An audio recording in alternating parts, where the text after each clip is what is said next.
Assalamualaikum warahmatullahi wabarakatuh.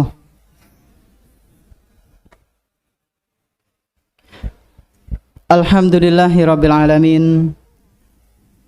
Wassalatu wassalamu ala nabiyyina Muhammadin wa ala alihi wa ashabihi wa man tabi'ahum bi ihsanin ila yaumiddin. Alhamdulillah, segala puji hanya milik Allah Subhanahu wa ta'ala, di mana Dia telah memberikan kepada kita semuanya nikmat yang begitu banyak. Dan di antara kenikmatan-kenikmatan yang telah Allah Subhanahu wa ta'ala berikan kepada kita semuanya, yaitu berupa nikmat iman, nikmat Islam, nikmat sehat, nikmat kita bisa menghadiri majelis ta'lim di salah satu rumah-rumah Allah Subhanahu wa ta'ala yang kita cintai ini. Kita berharap semoga apa yang kita lakukan pada kesempatan malam yang berbahagia kali ini bisa menjadi bekal kita kelak ketika berjumpa dengan Allah Subhanahu wa ta'ala di hari akhir nanti. Allahumma amin. Salawat beserta salam semoga senantiasa tercurah limpahkan kepada Nabi kita yang tercinta, Nabi Muhammad sallallahu alaihi wasallam, serta para keluarganya, para sahabatnya, dan umatnya yang senantiasa mengikuti sunnah-sunnah beliau hingga hari akhir nanti. Kawan sekalian, rahimani wa rahimakumullah. Suatu hari Nabi sallallahu alaihi wasallam pernah melakukan sebuah kegiatan yang mungkin kalau sekarang diistilahkannya dengan daurah. Apa itu daurah? Ya, yang antum tahu itu daurah apa? Kajian seharian full. Dan Nabi sallallahu alaihi wasallam pernah seperti itu kepada para sahabatnya. Dan daurahnya Nabi pada saat itu enggak kayak kita. Enggak ada coffee break kecuali waktu sholat. Langkah wedangan kopine, langkah mendoane, langkah apa maning? Ya. Kacangnya dan yang lainnya enggak. Dan kisah ini disebutkan dalam Sahih Muslim. Dalam Sahih Muslim dari Abu Zaid Amr bin Akhtab al-Ansari radhiyallahu anhu, bahwasanya beliau pernah menceritakan hal tersebut. Kata beliau, qala shalla bina Rasulullah sallallahu alaihi wasallam al-fajr. Suatu hari Nabi sallallahu alaihi wasallam mengimami kami, lebih tepatnya ketika salat subuh. Jadi salat subuh diimami oleh Nabi sallallahu alaihi wasallam. Wa sa'idal minbara fa khatabana hatta hadaratin zuhru. Ya, hatta nadaratiz zuhru. Ketika beliau sallallahu alaihi wasallam sudah selesai dari salat subuh, beliau langsung naik ke mimbar. Kemudian beliau berceramah sampai datang waktu zuhur. Sampai kapan? Zuhur. Dari subuh sampai zuhur. Lalu kata beliau menceritakan lagi, belum selesai ceritanya. Fanazala fasalla. Kemudian beliau turun dari mimbar salat zuhur. Jadi dari subuh, selesai salat subuh, beliau naik ke mimbar ceramah sampai waktu zuhur tiba, adzan zuhur, beliau turun kemudian salat zuhur. Tsumma sa'idal minbara fa khatabana hatta hadaratil asru. Setelah beliau selesai salat zuhur, maka beliau pun naik mimbar lagi. Masya Allah. Dan beliau mulai memberikan nasihat-nasihatnya, ceramah lagi. Sampai kapan? Datang waktu asar. Sing ngelih kepriwe gue. Ya. Sing wis ngantuk kepriwe gue. Zuhur ming asar. Ya. Senikmat-nikmatnya tidur siang, tapi tetap kalah dengan tidur malam. Jadi beliau dari subuh sampai zuhur ceramah, khutbah, sholat zuhur, istirahatnya di sholat. Setelah sholat zuhur ceramah lagi sampai asar. Kemudian summa nazala fa shalla, Nabi turun dari mimbar lalu sholat asar. Summa sa'idal minbar fa khatabana hatta gharabatis syams. Kemudian beliau setelah sholat asar, beliau naik lagi ke mimbar dan ceramah lagi sampai terbenamnya matahari. Berarti waktu apa? Waktu maghrib. Bayangkan sehari ceramah.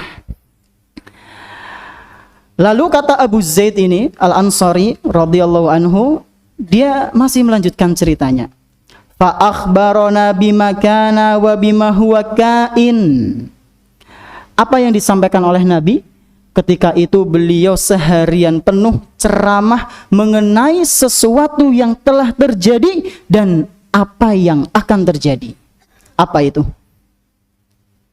Nabi mengabarkan seharian penuh sesuatu yang telah terjadi dan yang akan terjadi. Apa? Tentang asyratus sa'ah, tentang hari kiamat. Dari awal penciptaan bumi sampai nihayatul alam, sampai akhir hancurnya alam semesta ini. Seharian full diceritakan secara detail. Kemudian Abu Zaid Al-Ansari radhiyallahu anhu menutup riwayat ini dengan mengatakan, fa'a'lamuna ahfaduna. Dan orang yang paling paham dengan apa yang disampaikan oleh Nabi sallallahu alaihi wasallam adalah dia yang paling kuat hafalannya. Jadi kalau ada yang pengen tahu tadi Nabi cerita apa sih dari subuh sampai maghrib, maka tanyakan kepada yang hafalannya paling kuat. Dia yang bisa menceritakan secara detail. Ya. Hadis sahih riwayat Imam Muslim. Kawan sekalian rahimani wa rahimakumullah. Dari riwayat ini bisa kita ambil dua pelajaran. Pelajaran yang pertama, betapa pentingnya menjaga ilmu. Betapa pentingnya menjaga ilmu. Orang-orang yang menjaga ilmu adalah orang-orang yang mulia. Sampai-sampai dia adalah orang yang bisa dikatakan sebagai juru bicaranya Allah Subhanahu wa ta'ala. Kenapa kok bisa seperti itu? Karena dia akan berbicara mengenai hukum-hukum Allah. Dan hukum-hukum Allah itu tidak boleh disampaikan asal. Dan di sini disebutkan yang paling hafal riwayatnya, yang bisa menceritakan hadis tersebut. Nah, kalau zaman sekarang hafalan kita ya sangat jauh berbeda dengan hafalan para sahabat, maka ditulis ya. Mungkin nanti ada yang tanya, tadi ustadznya nyampaikan materi apa sih ya? Antum yang hafalannya lemah, tapi antum memiliki catatan, ini loh yang disampaikan tadi, ilmu ini dan ini. Ini yang pertama. Kemudian yang kedua,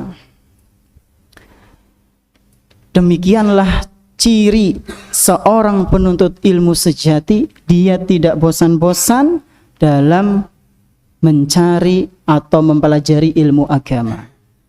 Tidak diriwayatkan bahwasanya ketika Nabi sallallahu alaihi wasallam ceramah selesai subuh sampai menjelang maghrib atau sudah datang waktu maghrib jamaah bubar, itu enggak ada. Bosan Nabi enggak. Seharian full ikhwan. Dan ini dirasakan oleh sebagian antum. Hampir ya. Baik MTS maupun MA. Terlebih lagi MA ini Masya Allah. Tadi pagi sudah apa tadi sama Ustadz Muhammad? Kajian. Daurah kecil-kecilan lah. Ya. Kebiasaan istirahat ya, alhamdulillah. Bisa mengkantin, bisa selonjoran, ya. Bisa guyon, bisa ngeliyep sedela. Lanjut lagi kajiannya sampai menjelang zuhur. Bermaghrib anak kajian mana? Ngisuk anak kajian mana? Alhamdulillah. Alhamdulillah. Ya. Ini sebuah nikmat ikhwan. Ya. Dan antum kalau merasa senang, Masya Allah. Kajian. Ya. Ciri atau tanda hati antum itu sehat. Ya. Dan ikhwan sekalian rahimani wa rahimakumullah. Seorang pemuda itu akan mulia dengan ilmu. Seorang pemuda, dia akan mulia dengan ilmu. Anak muda yang berilmu, cerdas, pinter, akan dimuliakan oleh masyarakat. Dan sebaliknya, orang tua yang tidak berilmu, kebanyakan dari mereka tidak dimuliakan oleh masyarakat. Tidak dihargai oleh masyarakat. Dan benar apa yang disampaikan oleh Imam Syafi'i rahimahullahu ta'ala dalam bait-bait syairnya. Beliau pernah mengatakan dalam sebuah syair, yang mana syair ini ditujukan khususnya untuk para pemuda, ya, remaja juga, yang masih usia-usia seger ini, seantum ini ya, usia-usia remaja, dewasa, para pemuda. Beliau memberikan sebuah nasihat supaya para pemuda itu semangat untuk menuntut ilmu. Beliau mengatakan, man lam yadhuq dhullat ta'allumi sa'ah tajarra'a dhullal jahli tula hayatih wa man fatahu ta'limu waqta syababih fakabbir alaihi arba'an liwafatih hayatul fata wallahi bil ilmi wat tuqa idza lam yakuna la'tibara lidzatih. Artinya, kata beliau, man lam yadhuq dhullat ta'allumi sa'ah tajarra'a dhullal jahli tula hayatih. Barang siapa yang tidak rela merasakan pedihnya belajar, susahnya belajar, capeknya belajar, hinanya dalam tanda kutip belajar, walaupun hanya sedetik, semenit, 1 jam, tajarra'a dhullal jahli tula hayatih, pasti dia akan hina selama hidupnya. Kata Imam Syafi'i, orang yang gak mau meluangkan waktunya untuk belajar, padahal isi nom, nanti setelahnya dia pasti akan hina seumur hidup, diremehkan. Kemudian kata beliau, wa man fatahu ta'limu waqta syababih, barang siapa yang lalai memanfaatkan waktu mudanya untuk belajar, beliau mengatakan, fakabbir alaihi arba'an liwafatih, bertakbirlah 4 kali atas kematiannya. Mati di sini maksudnya apa? Hatinya mati. Jadi Imam Syafi'i mengatakan pemuda yang kosong dari ilmu, sholat tiba, sudah mati dia. Hatinya mati, ikhwan. Enggak ibadah dengan benar, hidupnya hanya untuk bermaksiat, mati hatinya. Fakabbir alaihi arba'an liwafatih, takbirlah 4 kali untuk kematiannya. Hayatul fata wallahi bil ilmi wat tuqa. Kemudian beliau melanjutkan syairnya, hidupnya seorang pemuda demi Allah dengan ilmu dan ketakwaan. Seorang pemuda yang tanpa ilmu dan takwa bukan pemuda sejati, pemuda kaleng-kaleng dibalang kelontang-kelontang. Pemuda sejati itu hidup dengan ilmu dan ketakwaan. Idza lam yakuna la'tibara lidzatih.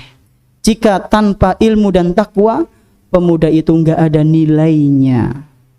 Enggak ada nilainya sama sekali.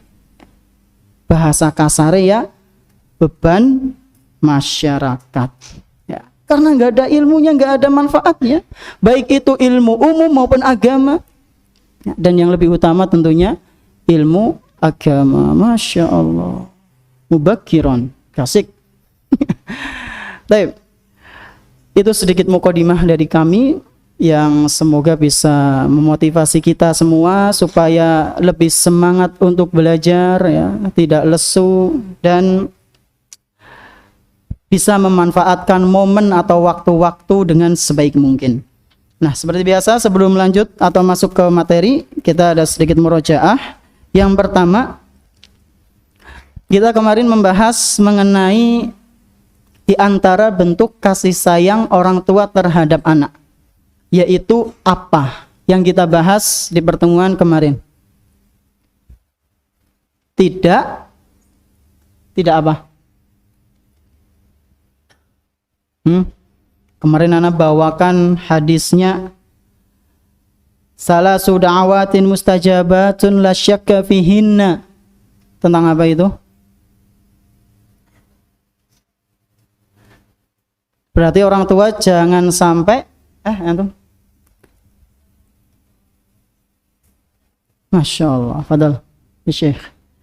Tidak mendoakan keburukan pada sang anak. Itu tanda baiknya orang tua. Nah, kasih sayang orang tua. Nah, barakallahu fikum. Yang kedua,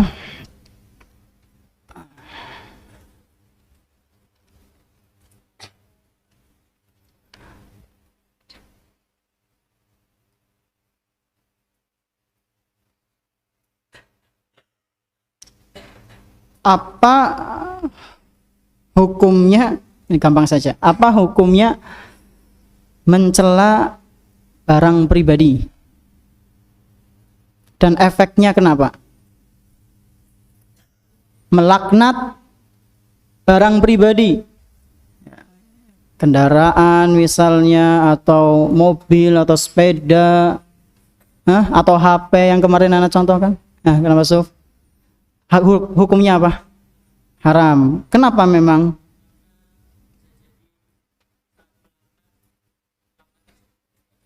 Masya Allah, karena bisa jadi ketika melaknat, laknat tersebut mustajab, sehingga barang itu menjadi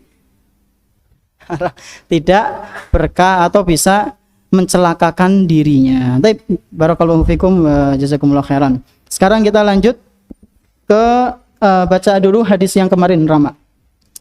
Ala kullukum ra'in. Sejenak kemudian kita baca syarahnya. Fadhal. Bismillahirrahmanirrahim. Alhamdulillah wassalatu wassalamu ala Rasulillah wa ala alihi wa sahbihi wa mawala wa la hawla wa la quwwata illa billah, amma ba'd. Allahumma ighfir lana wa li walidayna wa li masyayikhina wa li asatidatina wa li jami'il muslimin. Qala al-muallif al-Syekh Abdul Razzaq ibn Abdul Muhsin al-Badr hafizahullahu ta'ala عن ابن عمر رضي الله عنهما عن النبي صلى الله عليه وسلم أنه قال ألا كلكم راع وكلكم مسؤول عن رعيته فالأمير الذي على الناس راع وهو مسؤول عن رعيته والرجل راع على أهل بيته وهو مسؤول عنهم والمرأة راعية على بيت بعلها وولده وهي مسؤولة عنهم والعبد راع على مال سيده وهو مسؤول عنه ألا فكلكم راع وكلكم مسؤول عن رعيته متفق عليه. Baik, kemarin kita sudah bahas hadis ini, yaitu mengenai kepemimpinan. Kita semua ini adalah pemimpin dan kita semua akan ditanya atas amanah yang dibebankan kepada kita. Semuanya, ustadz iya, santri iya, musyrif iya, semuanya, karyawan iya, akan ditanya mengenai kepemimpinannya dan amanah yang dibebankan kepadanya. Terus baca syarahnya. Faqauluhu فقوله مسؤول تذكير بسؤال الله جل جلاله للعبد عن هذه الأمانات إذا وقف بين يديه يوم القيامة. بل قال بعض أهل العلم إن الله يسأل الوالد عن ولده يوم القيامة قبل أن يسأل الولد عن والده، فإنه كما أن للأب على ابنه حقا فللابن على أبيه حق. Baik, barakallahu fiik. Faqauluhu mas'ulun, sabda Nabi sallallahu alaihi wasallam mas'ul itu memiliki pelajaran yang sangat banyak. Di antaranya faedah yang sangat banyak. Di antaranya dibawakan oleh Syekh Abdul Razak hafizahullah, tadhkirun bisu'alillahi jalla jalaluh lil 'abdi an hadhil amanat idza waqafa baina yadayhi yaumal qiyamah. Yaitu manusia semuanya akan ditanya di hadapan Allah Subhanahu wa taala ketika nanti dia berdiri di hadapan Allah Subhanahu wa taala. Semuanya akan ditanya. Bal qala ba'du ahlil ilm. Ada sebagian ulama mengatakan mengenai hadis ini.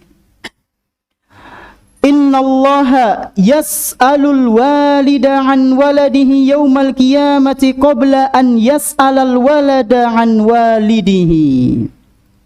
Sesungguhnya Allah Subhanahu wa taala itu nanti di hari kiamat akan bertanya terlebih dahulu kepada para orang tua sebelum anak-anaknya yang ditanya. Jadi sebagian ulama berpendapat nanti di hari kiamat yang ditanya dulu itu siapa? Orang tuanya. Ya. Fa innahu kama anna lil ab ala ibnihi haqqan falil ibni ala abihi haqqun. Sebagaimana orang tua punya hak, anak juga punya hak. Apa haknya orang tua? Dia harus dihormati. Dan apa haknya seorang anak?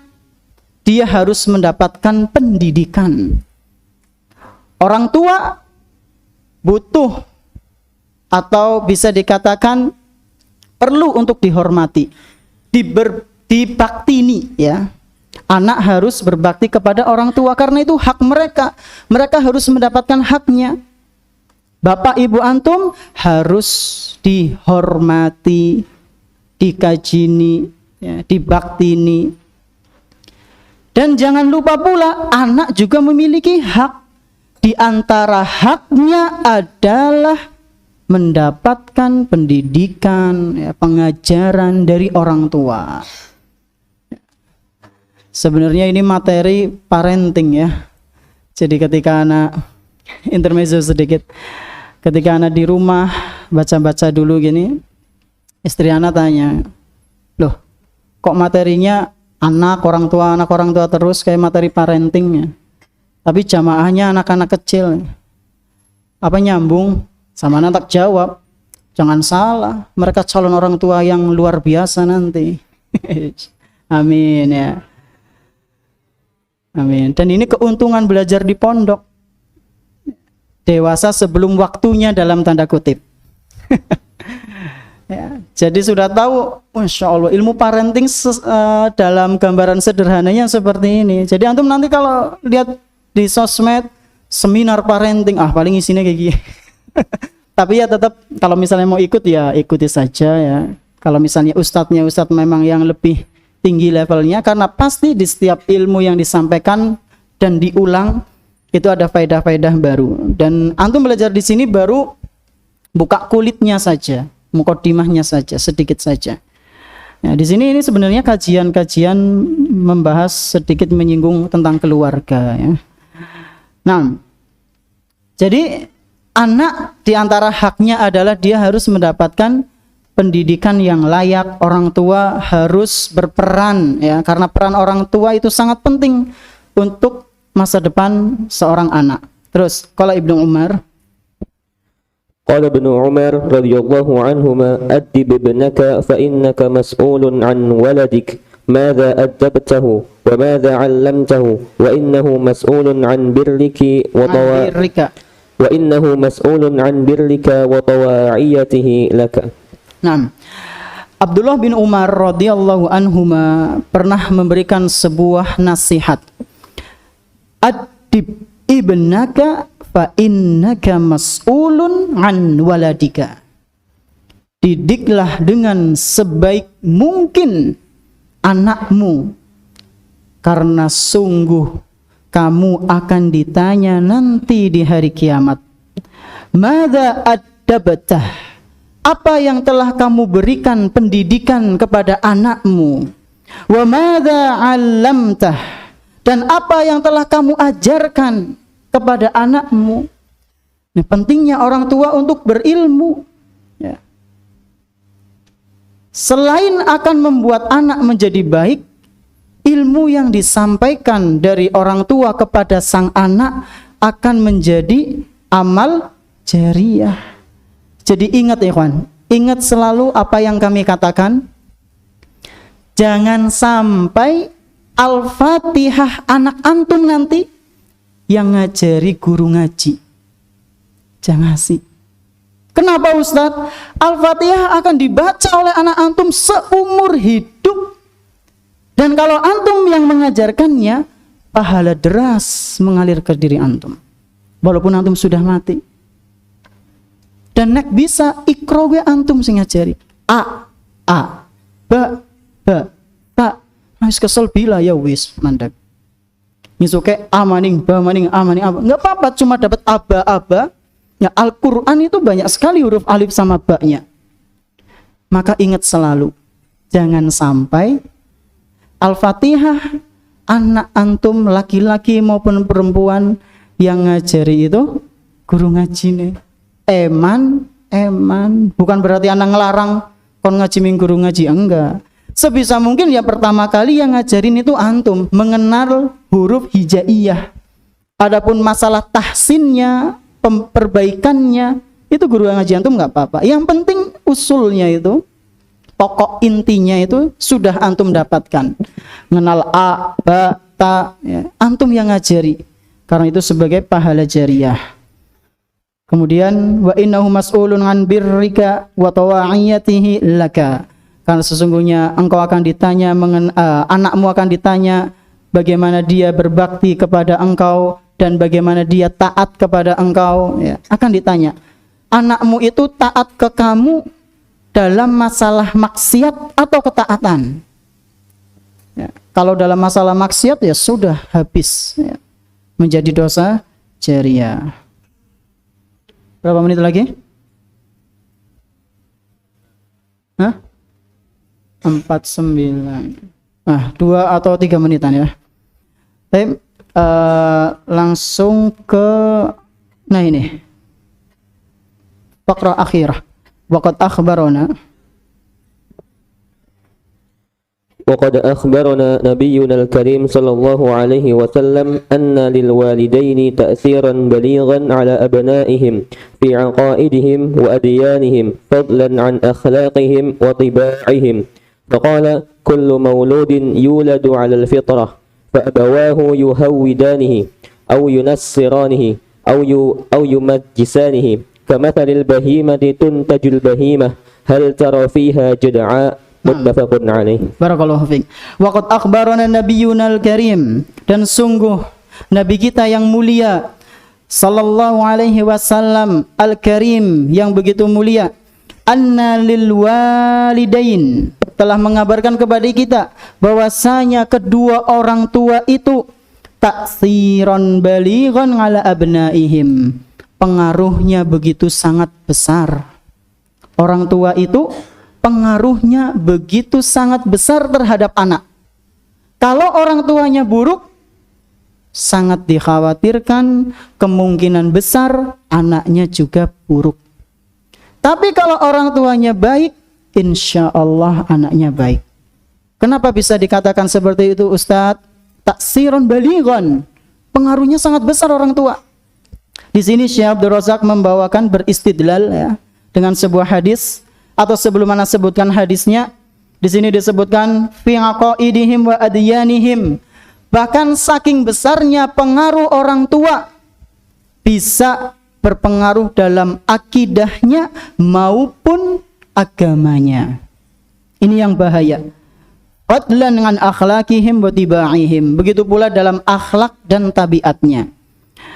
Kemudian beliau membawakan sebuah dalil dalam sebuah hadis yang diriwayatkan oleh Imam Bukhari Muslim. Kullu mauludin yuladu 'alal fitrah. Setiap bayi yang lahir, dia lahir dalam keadaan di atas kesucian, di atas fitrahnya. Fa abawahu yuhawwidani au yunassirani au yumajjisani. Setelah dia tumbuh dewasa, maka orang tuanya lah yang membuat dia menjadi Yahudi, Nasrani atau Majusi. Pengaruhnya besar. Kamasalil bahimati tuntajul bahimah hal tara fiha jad'a. Keadaannya seperti hewan yang melahirkan hewan, dan apakah kalian melihat cacat di hewan itu? Tentunya tidak. Maksudnya bagaimana? Nih, antum ketika melihat ayam betina melahirkan telur, kemudian netes ya, telurnya pecah, yang keluar apa? Ayam apa kebo? Kebo nang di gue. Ayam lah pada umumnya, kecuali jika ada percobaan ya, misalnya dicampur apa. Pada umumnya ayam melahirkan ayam, kerbau melahirkan kerbau, kuda melahirkan kuda. Dan itu lahirnya secara normal sehat. Dan terkadang di usia lanjutnya ayam itu bisa cacat, mungkin kakinya dengklang, sayapnya rusak ya, cewiwine gue. Terus kerbau kakinya menjadi lumpuh. Kenapa? Biasanya keinjek sama induknya. Begitu pula sedikit gambaran ketika orang tua memiliki anak tapi salah dalam pendidikan. Anaknya itu menjadi tersesat mungkin atau nyeleweng karena orang tuanya sendirilah yang salah. Dan sudah masuk waktu Isya, tafadhol adzan muadzin.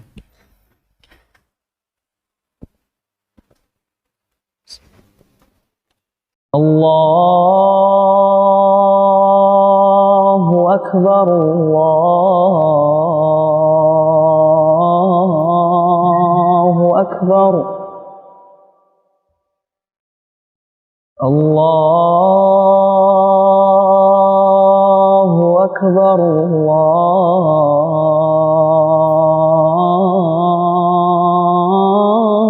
Allahu akbar. Asyhadu an la ilaha illallah.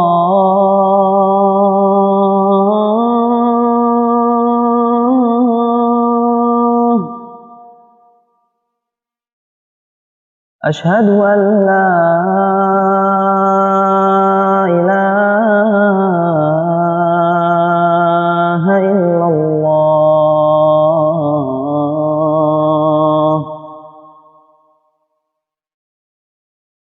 Asyhadu anna Muhammadar Rasulullah.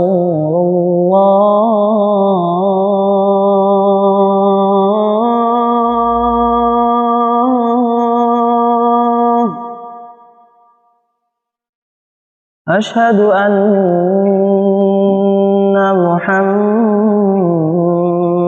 Rasulullah.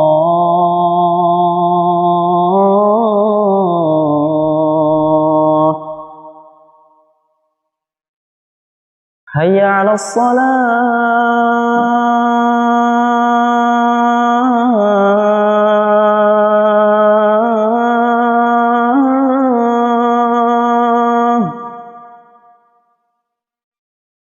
Hayya 'alas salah.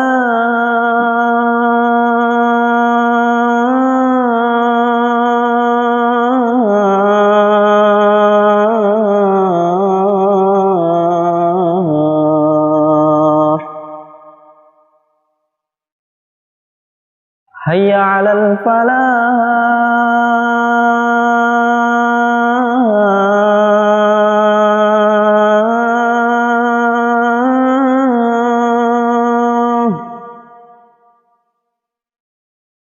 حي على الفلاح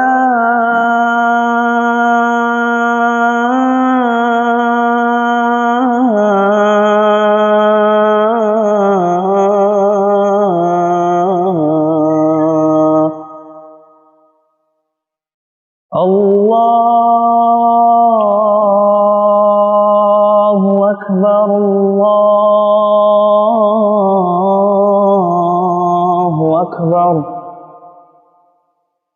لا إله إلا الله.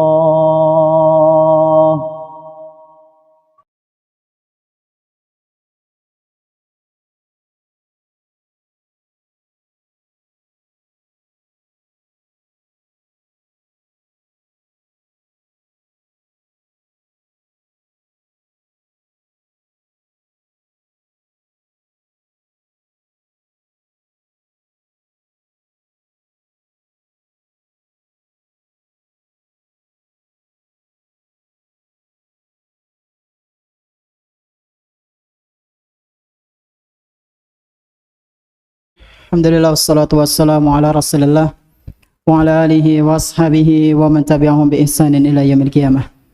Kita akan menjawab sebisa kami akan menjawab sebisa kami mengenai pertanyaan-pertanyaan yang sudah masuk pada kesempatan yang berbahagia kali ini. Yang pertama, Assalamualaikum, Afwan Ustadz, bagaimana cara melepaskan rasa-rasa yang mengganggu ketika belajar? Syukron. Rasa-rasa apa ini? Kalau antum merasa senang belajar ya jangan dihilangkan. Ya mungkin was-was atau rasa-rasa yang buruk gitu ya. Di antaranya ya cari teman yang soleh ya. Teman yang soleh, bukan cuma namanya yang soleh, tapi benar-benar soleh. Kalau antum memiliki hobi membaca, maka bacalah kisah-kisah para ulama. Karena nanti antum akan terbawa alam bawah sadarnya untuk mengikuti mereka. Dan ketika nanti antum ada keinginan untuk mengikuti mereka, dan antum memiliki rasa cinta kepada para ulama, maka rasa cinta itu akan melenyapkan segala pikiran-pikiran jahat. Contoh gampangannya seperti ini. Seseorang dia jatuh cinta kepada seorang wanita yang benar-benar dia cintai. Ya, benar-benar dia cintai. Tapi tiba-tiba ada omongan-omongan desas-desus. Si wanita itu enggak baik. Wanita itu tukang bohong, wanita itu anaknya orang miskin, wanita itu gak akan setia. Ketika cinta antum sudah bulat untuk dia, apakah antum akan pedulikan ucapan mereka? Tidak. Kenapa antum bisa tidak pedulikan ucapan mereka? Karena antum sudah cinta.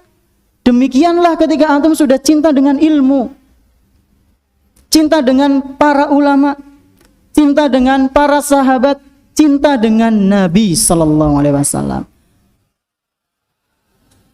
Nah, maka cinta itu akan mengalahkan halangan-halangan yang coba mengganggu antum dalam menuntut ilmu agama. Ya, terlebih lagi dalam masalah ilmu agama. Wallahu a'lam bishawab. Afwan Ustadz, apakah hadis yang mengatakan tahun Hijriyah mentoknya sampai tahun 1500 Hijriah benar Ustadz? Syukron. Wallahu alam, ini hadis mana ana kurang tahu. Yang ana tahu manusia enggak ada yang tahu. Bahkan sampai malaikat Jibril pun tidak tahu kapan itu kiamat terjadi.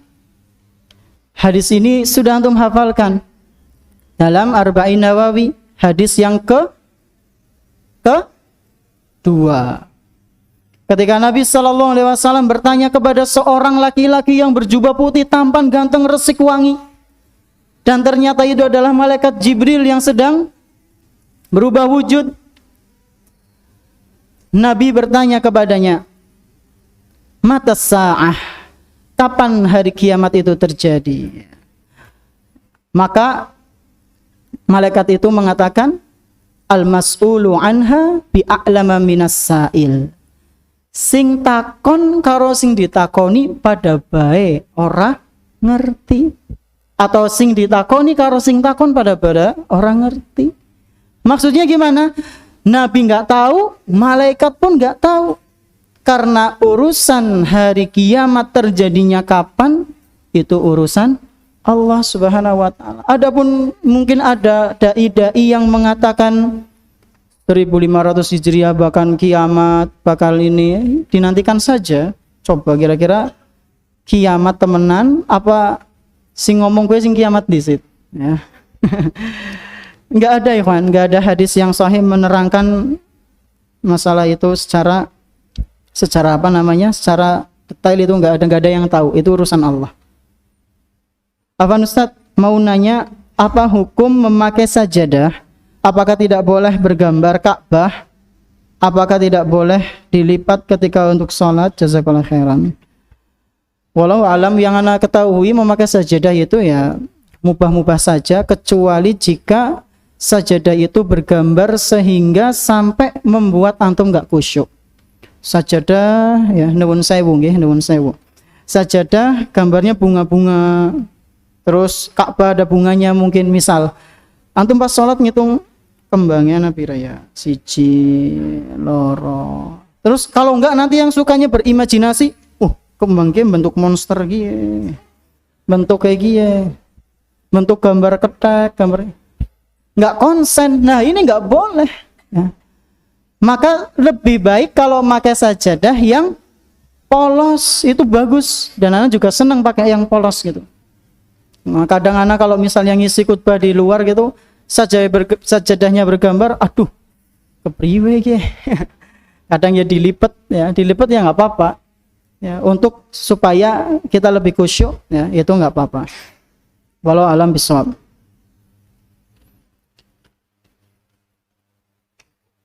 Assalamualaikum. Waalaikumsalam. Ana punya seorang teman yang dia suka menjelekkan orang yang pintar. Apakah ilmu tersebut yang membuat orang pintar itu hina, atau orang yang menghina itu yang bodoh? Orang yang menghina itulah yang hina ya. Nggak ada sejarahnya orang yang berilmu itu terhina, nggak ada ikhwan ya.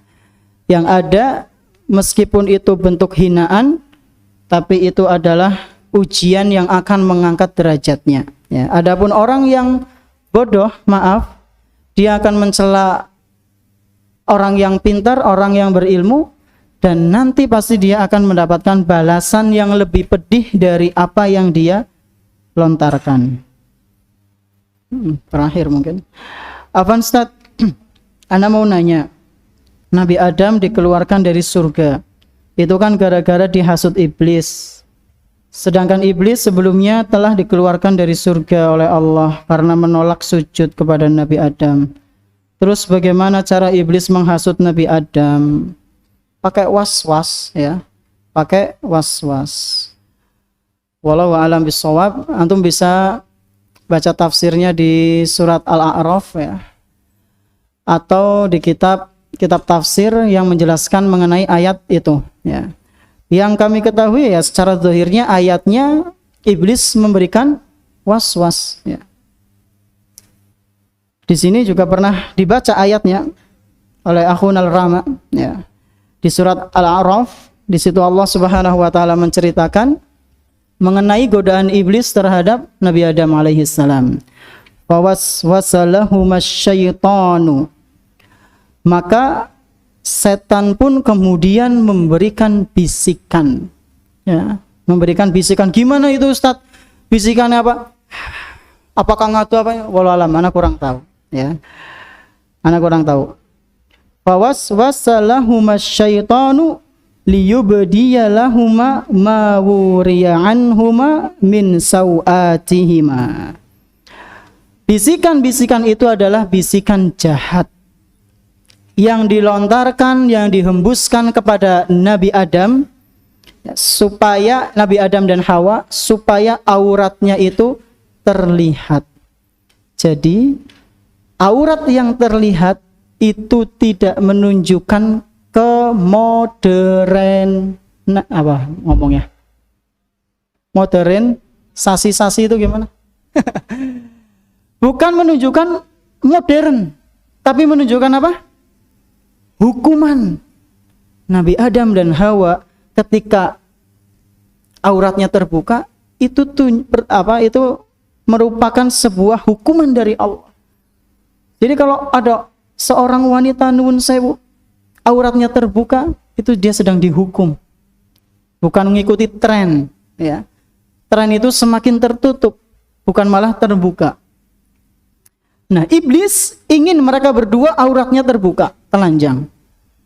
Waqala, lalu iblis mengatakan kepada mereka, manahakuma rabbukuma an hadhihi syajarati illa an takuna malakaini aw takuna minal khalidin. Wahai Adam, wahai Hawa, Tuhanmu itu melarangmu mendekati pohon ini cuma supaya kamu itu tidak menjadi malaikat. Bayangkan, dusta. Supaya kamu itu tidak menjadi malaikat, atau supaya kamu bukan termasuk orang-orang yang kekal di surga. Inilah ciri bisikan iblis. Dia membungkus sesuatu yang batil dengan keindahan, sesuatu yang sesat dengan keindahan. Lalu apa ayat selanjutnya?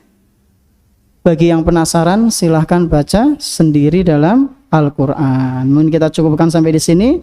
Mohon maaf atas segala kekurangannya. Terima kasih atas perhatiannya. Subhanakallahumma bihamdika asyhadu an la ilaha illa anta astaghfiruka wa atubu ilaik. Wassalamualaikum warahmatullahi wabarakatuh.